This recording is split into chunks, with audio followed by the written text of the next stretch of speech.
Special edition of Your Money. I'm Christine Romans. It's a special election edition we've got. I'm Ali Velshi. The presidential election is just days away, and you have a vote to help you determine your own economic future. Make no mistake, your money depends on how America votes. Your ballot will help determine what health care coverage for your family will look like, what you pay in taxes, and which candidate gets to enact their plan to help the economy get going, to stem job loss, and create new jobs. Well, we begin with a look at the future, specifically what each candidate is promising to do to stimulate the economy if they take office. Now, up first is John McCain's plan. To help Americans recover from the economic crisis, McCain suggests a $52 billion stimulus plan. He proposes reducing the tax on retirement funds to 10% in 2008 and 2009. He'd relax the rule that forces seniors above 70 and a half to start selling off a portion of their 401ks and IRAs.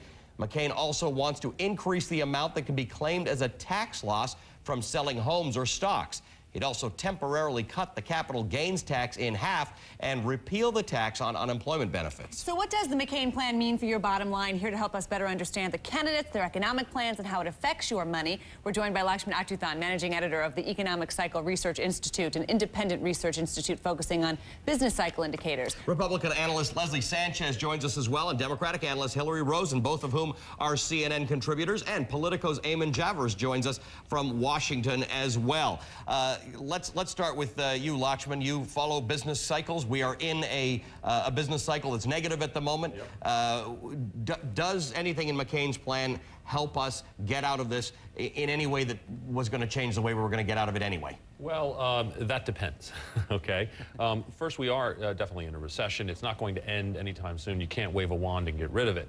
What would be very important is the timing of when any of these initiatives hits the economy.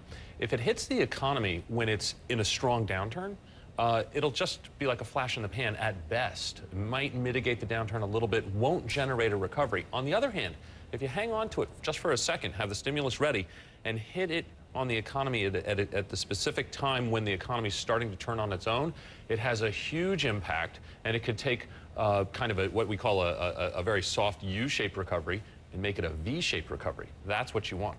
Eamon, from the middle of the road perspective on the politics of this, I mean, what does the McCain plan look like?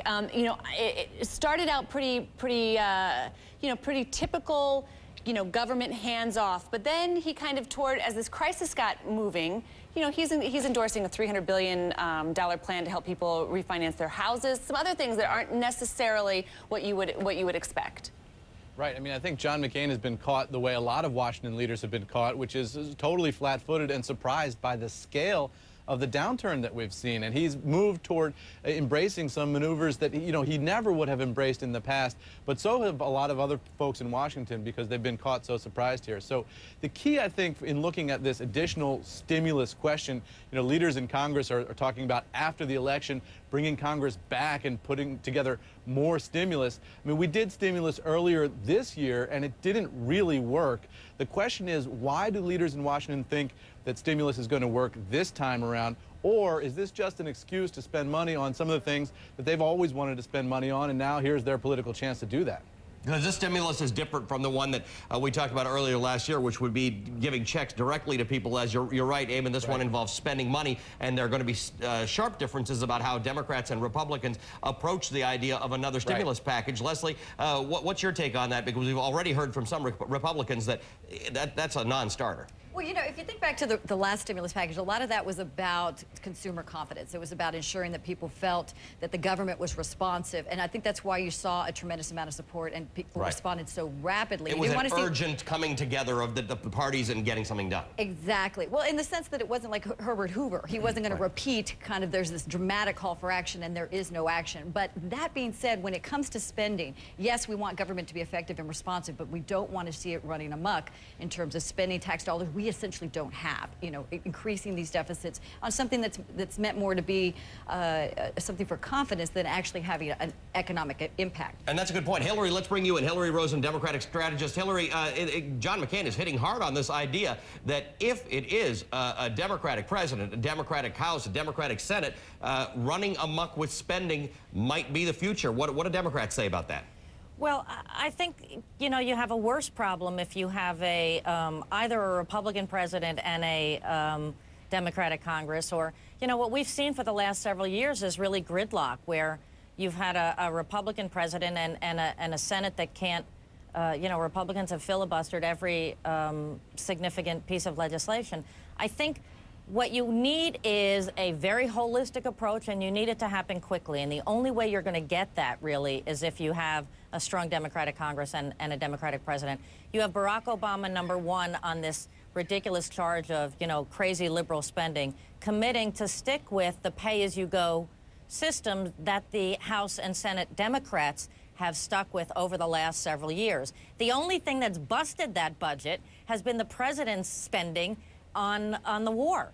So, and on the tax cut. So when you look at Obama's health care plan, when you look at his stimulus package, when you look at his tax cuts, those are all paid for under the Obama plan. And so I think the key thing is to get it moving, and to get it moving quickly, which won't happen unless you have a strong Democratic president. Because I want to talk a little. I don't mean to interrupt, but I want to talk a little bit quickly while we can about the war spending, because we're looking at a $454 billion deficit this year, $700 billion to maybe $1 trillion next year.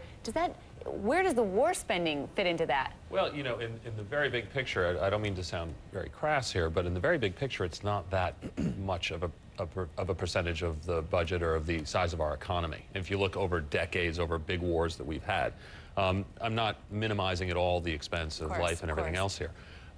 However, in all of these policies, including the war spending and other things that are on the table here, from a business cycle perspective, forget the politics for a second, there are a couple of very just factual things to think about. One is that we're in a recession that's getting worse. It's really right now starting to hit state and local governments. Right. That right now, where you're having actually states, and even I saw a story, I can't believe this, but the post office is thinking of laying off people for the first time in its history.